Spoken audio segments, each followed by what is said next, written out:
समुद्रगुप्त गुप्त सम्राट चंद्रगुप्त प्रथम के पुत्र थे। उनका शासनकाल लगभग 335-336 से 375 ईस्वी तक रहा। वे युद्ध और विजय की नीति अपनाने वाले महान विजेता थे। इतिहासकार V.A. स्मिथ ने उन्हें भारत का नेपोलियन कहा है। उनका राज्याभिषेक विवादित माना जाता है। कहा जाता है कि उनके पिता ने उन्हें अपना उत्तराधिकारी घोषित किया, जबकि उनके कई बड़े भाई थे। इससे उत्तराधिकार को लेकर संघर्ष हुआ। समुद्रगुप्त ने अपने प्रतिद्वंद्वी कचगुप्त को हराकर सिंहासन प्राप्त किया। उनकी उपलब्धियां प्रयाग, इलाहाबाद के स्तंभ पर अंकित प्रशस्ति से ज्ञात होती हैं। यह अभिलेख संस्कृत में लिखा गया है और इसे उनके मंत्री और दरबारी कवि हरिसेन ने रचा था। हरिसेन को कुमारामात्य, संधि विग्रहिक, शांति और युद्ध मंत्री और महादंडनायक जैसे पदों से नवाजा गया था। इस प्रशस्ति में समुद्रगुप्त को शारीरिक रूप से शक्तिशाली, युद्ध में कुशल और कला प्रेमी बताया गया है।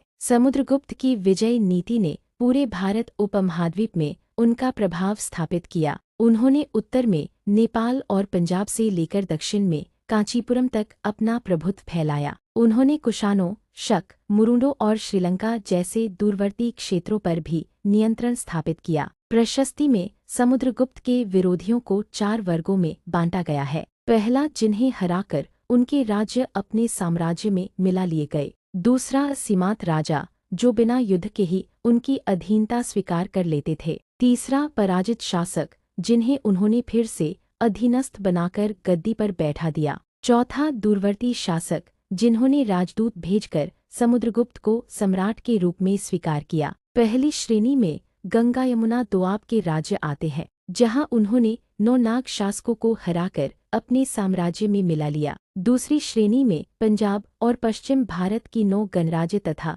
सीमांत राज्य शामिल थे। तीसरी श्रेणी में अटविक राज्य आते हैं। ये मध्य भारत के वनवासी राज्य थे, जिन्हें उन्होंने अधीन कर लिया। विंध्य क्षेत्रों के ये वन राज्य दक्षिण भारत के मार्ग का द्वार थे। इन्हें जीतने के बाद समुद्रगुप्त पूर्वी तट के रास्ते दक्षिण भारत की ओर बढ़े। उन्होंने दक्षिण के 12 राजाओं को हराकर कांची, वर्तमान चेन्नई तक विजय प्राप्त की। इनमें कांची के विष्णुगुप्त का भी नाम शामिल है। इस दक्षिणी अभियान में उनके सेनापति वीरसेन थे, परंतु समुद्रगुप्त ने दक्षिण के शासकों को गद्दी से हटाने की बजाय उन्हें पुनः राजगद्दी पर बैठा दिया, क्योंकि वे जानते थे कि उत्तर लौटने के बाद इन राज्यों पर नियंत्रण बनाए रखना कठिन होगा। इसलिए केवल अधीनता स्वीकार कराना और उपहार लेना ही पर्याप्त था। उन्होंने पश्चिम भारत के शक, क्षत्रपों और उत्तर